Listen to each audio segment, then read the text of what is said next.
Hai, aku sedih banget. Pengen ngajak kalian untuk subrek channel Karam. Kali aja seram. Jangan lupa like, komen, dan share. Makasih ya, dadah.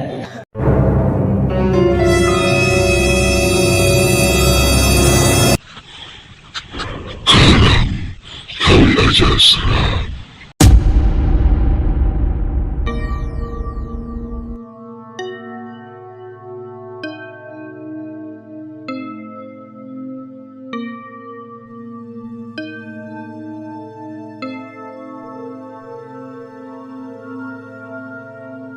Pernah dengar cerita tentang kuburan tiga tangisan, tempat yang katanya, kalau kamu melewatinya tanpa izin, tiga jenis suara akan mengikutimu.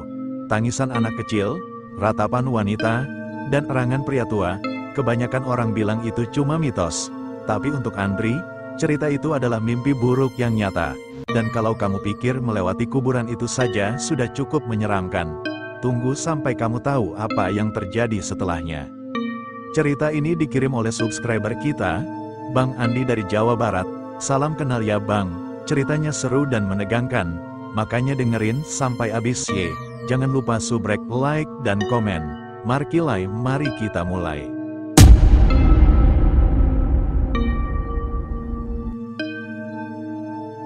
Jasa pengurusan NPWP. Buat kamu yang sibuk, tidak mau pusing urus NPWP, serahkan ke kami. Langsung jadi, langsung bisa dipakai untuk apa aja. ADM-nya 50.000 aja. Hubungi WhatsApp 08228399989955. Kuburan Tiga Tangisan.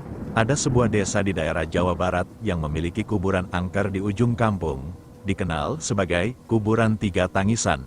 Nama ini berasal dari kepercayaan bahwa siapapun yang melewati kuburan itu pada malam hari akan mendengar tiga jenis tangisan, tangisan anak kecil, wanita, dan pria tua. Cerita ini dimulai dengan seorang pemuda bernama Andri, yang baru saja pulang larut malam dari rumah temannya.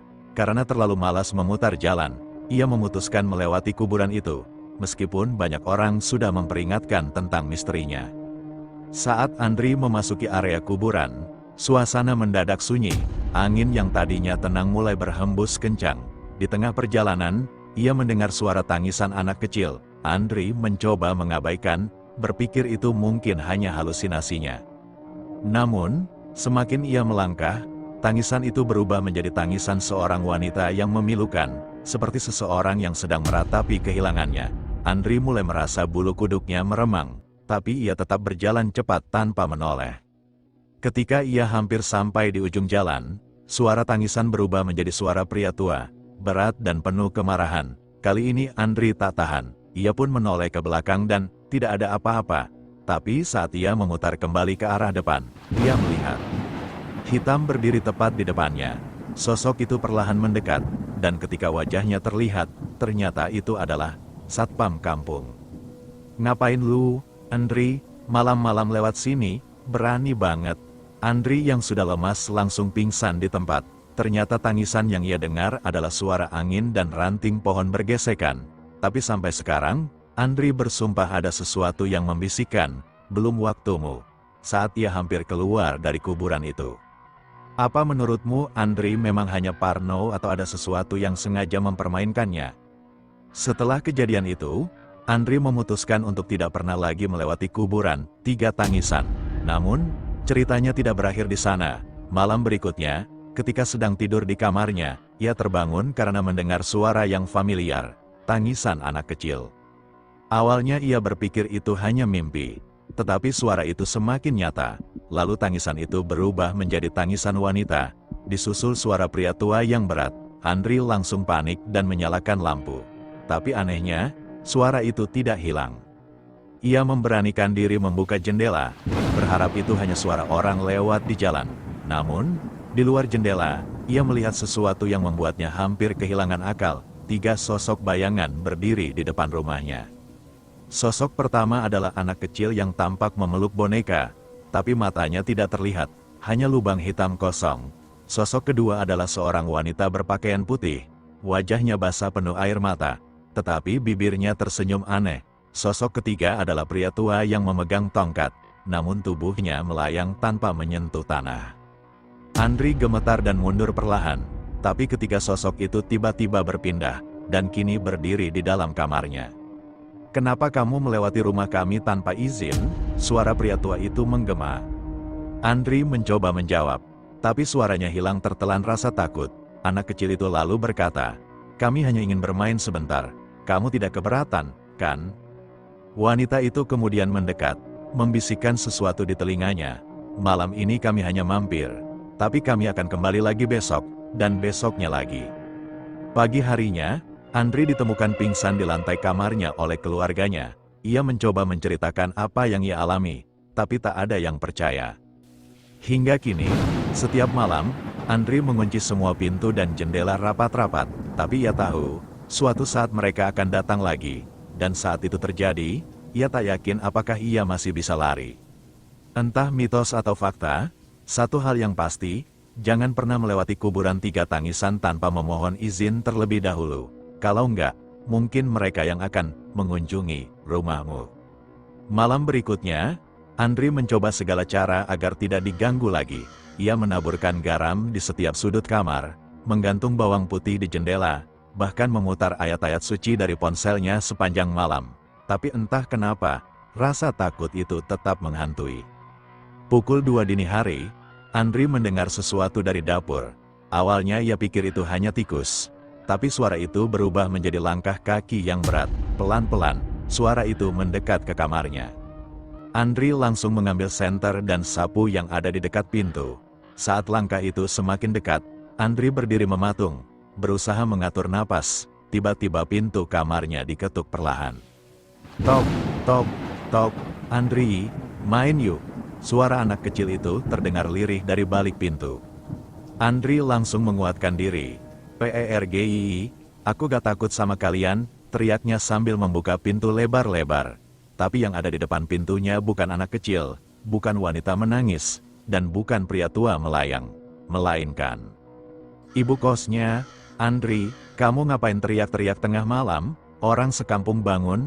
"Tahu," bentak ibu kos dengan tangan di pinggang. "Garam berserakan, bawang putih digantung, emangnya ini kosan atau dapur restoran?" Andri yang masih setengah takut dan bingung hanya bisa minta maaf. Maaf, Bu, saya kira ada hantu." Ibu kos mendengus kesal, lalu kembali ke kamarnya. Tapi begitu ibu kos pergi, Andri merasa suhu kamarnya mendadak dingin lagi. Ia menutup pintu dan berusaha tidur, meyakinkan diri kalau itu semua cuma pikiran. Namun, beberapa saat kemudian, ia merasa ada yang menarik kakinya dari bawah tempat tidur. "Aku bilang kita cuma mau main." Suara anak kecil itu kini terdengar jelas, diikuti suara wanita yang tertawa pelan. Andri langsung meloncat dari tempat tidur, tapi kakinya terasa berat. Ketika ia melihat ke bawah, ada tangan pucat memegang erat pergelangannya. Seketika listrik di kamarnya mati. Dalam kegelapan, Andri hanya bisa mendengar suara pria tua berkata, "Jangan lupa, Andri, besok kami datang lagi. Kali ini, lebih banyak teman." Malam berikutnya, Andri mencoba segala cara agar tidak diganggu lagi. Ia menaburkan garam di setiap sudut kamar, menggantung bawang putih di jendela, bahkan memutar ayat-ayat suci dari ponselnya sepanjang malam. Tapi entah kenapa, rasa takut itu tetap menghantui. Pukul 2 dini hari, Andri mendengar sesuatu dari dapur. Awalnya ia pikir itu hanya tikus. Tapi suara itu berubah menjadi langkah kaki yang berat. Pelan-pelan, suara itu mendekat ke kamarnya. Andri langsung mengambil senter dan sapu yang ada di dekat pintu.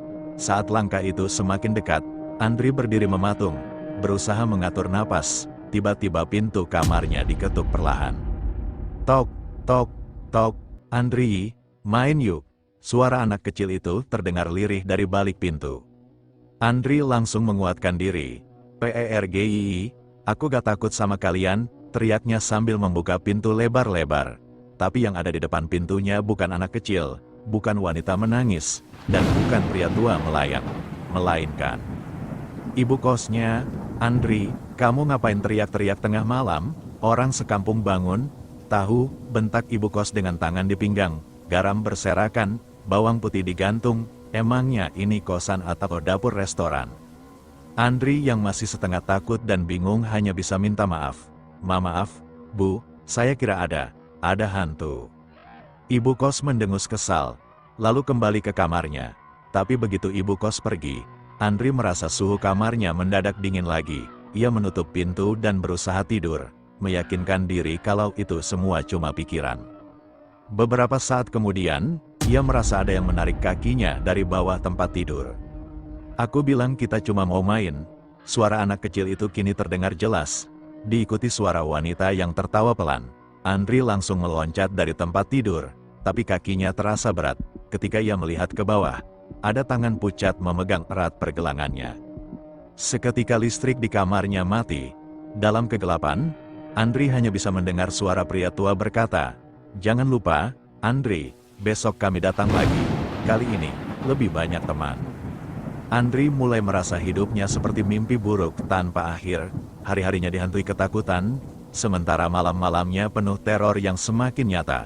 Ketika pagi tiba, ia akhirnya memutuskan untuk mencari bantuan. Ia mengunjungi seorang kakek tua yang dikenal sebagai dukun di kampung sebelah, Mbah Darmo. Mbah Darmo mendengarkan cerita Andri dengan seksama, sesekali mengangguk sambil memejamkan mata. Kamu sudah mengganggu mereka. Makhluk-makhluk itu adalah penunggu lama di kuburan itu, dan mereka merasa terganggu karena kamu lewat tanpa izin. Lalu apa yang harus saya lakukan? Mbah, saya gak tahan lagi, semalam mereka hampir narik saya ke bawah tempat tidur, kata Andri panik. Mbah Darmo mengeluarkan beberapa benda dari tasnya, sebuah botol kecil berisi cairan kuning, daun sirih, dan sebuah cermin kecil. Malam ini, letakkan botol ini di bawah tempat tidurmu. Daun sirih tempelkan di dahimu sebelum tidur, dan cermin ini letakkan di depan pintu kamar. Tapi ingat, apapun yang terjadi malam ini, jangan sekali-kali berbicara atau membuka pintu. Malam harinya, Andri mengikuti semua instruksi Mbah Darmo. Ia meletakkan botol di bawah tempat tidur, menempelkan daun sirih di dahinya, dan meletakkan cermin di depan pintu. Awalnya, semuanya terasa tenang. Tapi sekitar pukul 2 dini hari, suasana berubah. Angin tiba-tiba bertiup kencang, jendela bergetar, dan suara tangisan mulai terdengar lagi. Tangisan anak kecil, wanita, dan pria tua terdengar bersahut-sahutan, semakin lama semakin keras. Tiba-tiba, suara ketukan datang lagi. Tok, tok, tok. Andri, kami datang lagi. Buka pintunya. Andri gemetar di atas tempat tidurnya, memeluk bantal sambil berusaha mengabaikan suara itu. Tapi suara ketukan itu semakin keras, disertai tawa mengerikan. Ketika Andri hampir menyerah, tiba-tiba terdengar suara retakan keras dari cermin di depan pintu. Sesuatu sepertinya menabrak cermin itu, dan lalu, semuanya hening. Andri membuka matanya perlahan, tubuhnya masih gemetar. Ia menunggu hingga pagi sebelum memberanikan diri keluar. Ketika ia membuka pintu, ia melihat cermin itu pecah menjadi serpihan kecil, tapi di permukaannya terlihat noda seperti bekas telapak tangan hangus. Ia segera pergi ke rumah Mbah Darmo keesokan harinya. Namun, saat ia tiba, warga memberitahu sesuatu yang mengejutkan. Mbah Darmo meninggal dunia semalam, tepat pada saat makhluk-makhluk itu mendatanginya.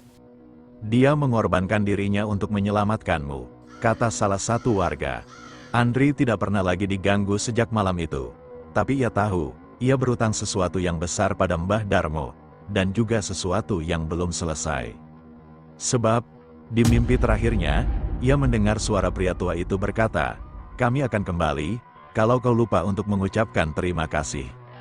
Apakah Andri akan benar-benar bebas, atau kisah ini hanya awal dari malapetaka baru? Sabar guys, minum kopi dulu kita ya. Oke lanjut, hari-hari berlalu, Andri mencoba kembali menjalani hidup normal. Namun, ancaman kata-kata pria tua itu terus menghantui pikirannya. Ia merasa setiap langkahnya diawasi, setiap bayangan di sudut matanya seperti membawa pesan bahwa mereka belum selesai dengannya.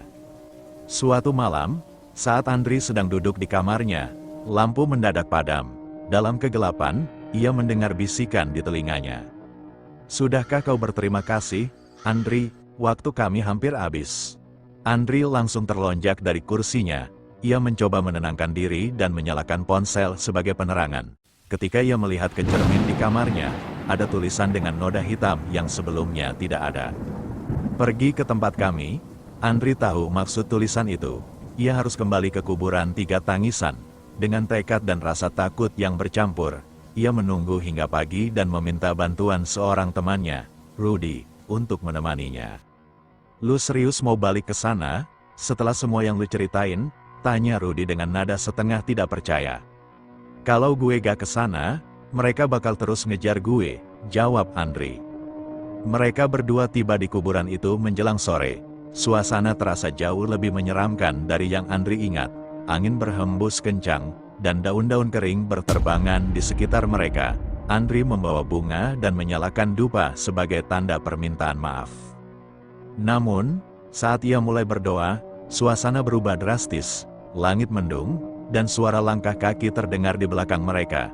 Ketika mereka menoleh, tiga sosok itu muncul, anak kecil, wanita menangis, dan pria tua dengan tongkat. Kami tidak meminta bunga, kami tidak butuh dupa, kami hanya ingin, pria tua itu berkata pelan, lalu tersenyum dengan tatapan menusuk. Apa yang kalian mau? Tanya Andri dengan suara bergetar. Anak kecil itu maju, memegang bonekanya, main sama kami selamanya. Tiba-tiba tanah di bawah Andri dan Rudy mulai retak, seperti membuka lubang besar. Mereka panik, mencoba lari, tapi kaki mereka terasa berat. Suara tertawa wanita itu menggema, bersahut-sahutan dengan suara tangisan dan teriakan mengerikan. Namun saat itu, Andri ingat sesuatu yang pernah dikatakan Mbah Darmo sebelum meninggal, ketakutan adalah senjata mereka. Kalau kamu tidak takut, mereka tidak akan punya kekuatan. Dengan seluruh keberanian yang tersisa, Andri berteriak, aku tidak takut lagi, kalian bisa pergi dan biarkan aku hidup tenang. Semua suara tiba-tiba berhenti, angin berhenti berhembus, ketiga sosok itu menatap Andri dengan tatapan dingin. Wanita itu tersenyum tipis dan berkata, baiklah, kali ini kami pergi. Tapi ingat, Andri, ketakutan akan selalu ada. Sampai kapan kamu bisa melawannya? Ketiga sosok itu perlahan memudar, meninggalkan bau anyir di udara. Andri dan Rudy berhasil keluar dari kuburan itu dengan selamat. Sejak hari itu, Andri tidak pernah lagi diganggu. Tapi setiap kali ia melihat bayangan di sudut matanya atau mendengar suara tangisan samar, ia tahu, mereka hanya menunggu saat yang tepat untuk kembali. Jangan kemana-mana, masih ada satu cerita yang lebih horor lagi. Tetap stay di channel Karam Kali Aja Seram. Buat kamu yang lagi nganggur, kamu bisa daftar Maxim aja, lumayan buat tambahan. Buat yang mau daftar, tanpa SIM bisa, kendaraan lama bisa, langsung jadi, langsung bisa dipakai untuk narik. ADM-nya 50.000 aja. Hubungi WhatsApp 082283998955. Bisa untuk seluruh wilayah di Indonesia. Cerita kedua ini dikirim oleh Mas Bayu dari Surabaya. Salam kenal ya. Malam itu, desa yang biasa tenang terasa lebih sunyi dari biasanya. Bayu, yang baru pulang lembur dari kantor, berjalan tergesa-gesa di jalan setapak menuju rumah. Hujan sore itu meninggalkan genangan air di beberapa titik, menciptakan kilatan cahaya samar dari lampu jalan yang berkedip-kedip. Udara malam terasa lebih dingin, dan angin seakan berbisik, menyentuh kulit dengan dingin yang tak biasa. Sial, kok jalanan sepi banget sih? Gumam Bayu, berusaha mengusir rasa takut yang mulai menyelinap. Ia menyalakan senter di ponselnya, tapi cahaya kecil itu hanya mampu menerangi beberapa langkahnya. Tiba-tiba, di kejauhan, Bayu melihat sosok putih berdiri tegak di tengah jalan. Pohon, pikirnya, mencoba meyakinkan diri. Namun, setelah melangkah lebih dekat, ia sadar, itu bukan pohon. Sosok itu mulai bergerak perlahan, tubuhnya melompat-lompat dengan langkah yang sangat lambat. Bayu terhenti sejenak, mengira mungkin ia sedang berhalusinasi. Tapi suara itu, suara berat yang menyebut namanya membuat darahnya langsung dingin. Bayu hampir saja pingsan saat itu juga, ketika sosok putih itu semakin mendekat dan ternyata. Simak ceritanya sampai habis. Jangan lupa subrek, like, dan komen. Markijut, mari lanjut. Cerita horor, pocong di jalan sepi. Malam itu, Bayu pulang larut dari tempat kerja karena harus menyelesaikan laporan yang sudah mepet deadline. Jalanan desa yang biasa ia lewati terasa lebih sepi dari biasanya, lampu jalan yang biasa menyala terang, malam itu meredup, hanya menyisakan bias samar-samar yang terasa mencekam. Bayu mencoba menenangkan diri dengan menyetel musik di ponselnya. Lagu dangdut yang ia putar malah membuat suasana semakin aneh, karena terdengar seperti melodi dari dunia lain. Ah, halusinasi doang, pikir Bayu sambil mempercepat langkahnya. Tiba-tiba, terdengar suara seperti sesuatu yang melompat-lompat di belakangnya. Duk, duk, duk. Bayu mencoba menoleh, tapi ia hanya melihat jalan kosong. Bayu, suara berat memanggil namanya. Jantung Bayu hampir copot, ia menoleh cepat, dan kali ini, ada sosok putih dengan wajah pucat dan kain kafan kusut berdiri diam di depannya. Pocong, Bayu menjerit sambil mundur beberapa langkah. Namun, anehnya, pocong itu tidak langsung melompat menyeramkan seperti di film. Dia malah berkata dengan suara serak. Bayu, gue mau nanya, warung Bu Lastri masih buka nggak? Bayu yang masih gemetaran bingung. Apa? Bu Lastri, kayaknya udah tutup deh, Bang. Pocong itu menghela napas panjang. Aduh, sial, udah keliling kampung buat cari nasi uduk. Tutup semua. Ya udah, makasih ya, Bayu. Lain kali kalau lewat sini, bawain gue nasi uduk. Oke. Sebelum Bayu sempat menjawab, pocong itu melompat pelan-pelan ke arah kegelapan. Bayu yang masih syok langsung lari sekencang-kencangnya ke rumah sambil bersumpah tidak akan pulang malam-malam lagi. Keesokan harinya, Bayu menceritakan kejadian itu ke tetangganya. Alih-alih takut, tetangganya malah tertawa. Oh itu, Bang Pocong si penggemar nasi uduk, udah biasa dia begitu. Yang penting, kalau ketemu lagi, jangan lupa pesanan dia. Ya. Bayu hanya bisa menghela napas panjang. Rupanya, bukan cuma manusia yang bisa lapar tengah malam. Bayu merasa lega pagi itu. Ia berpikir, mungkin kejadian malam tadi cuma mimpi aneh karena kelelahan. Namun, sore harinya, ia mulai merasakan sesuatu yang janggal. Ketika ia sedang menjemur pakaian di halaman, angin mendadak berembus kencang. Dari sela-sela jemuran, Bayu melihat kain putih melambai-lambai, bukan karena angin, melainkan seperti bergerak sendiri. Bayu, suara serak itu kembali terdengar. Bayu kaget setengah mati. Ia langsung berlari ke dalam rumah dan mengunci pintu. Namun, suara itu terus terdengar di luar. Bayu, nasi uduknya mana? Dengan gemetaran, Bayu membuka jendela sedikit dan mengintip. Benar saja, si pocong dari semalam melompat-lompat di depan rumahnya. Kali ini, wajahnya terlihat lebih kusut, seperti orang yang nggak tidur semalaman. Ampun, Bang Pocong, saya lupa beli nasi uduk, teriak Bayu panik. Pocong itu menghela napas panjang, lalu berkata, ya, gimana sih, gue udah kelaparan nih.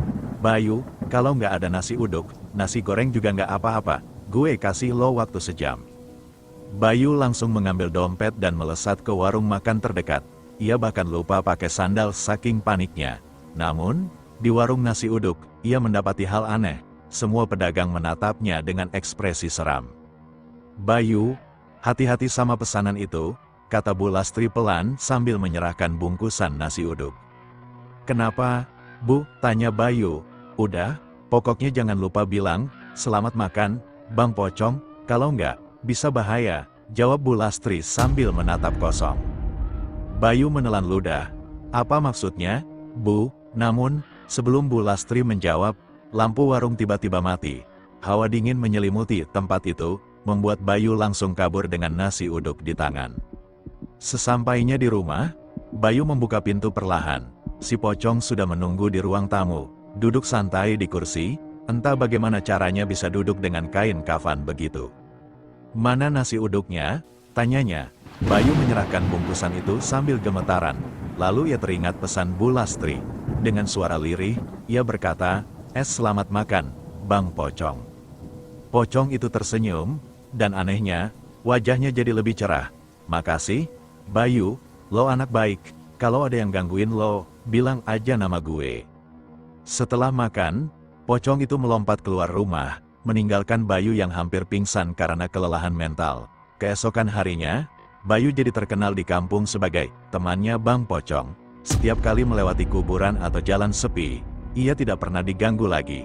Namun, Kini ia punya tanggung jawab baru, memastikan persediaan nasi uduk selalu cukup, karena siapa tahu, Bang Pocong kembali lapar. Kelam,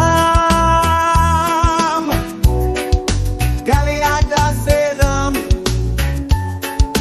dalam, kali ada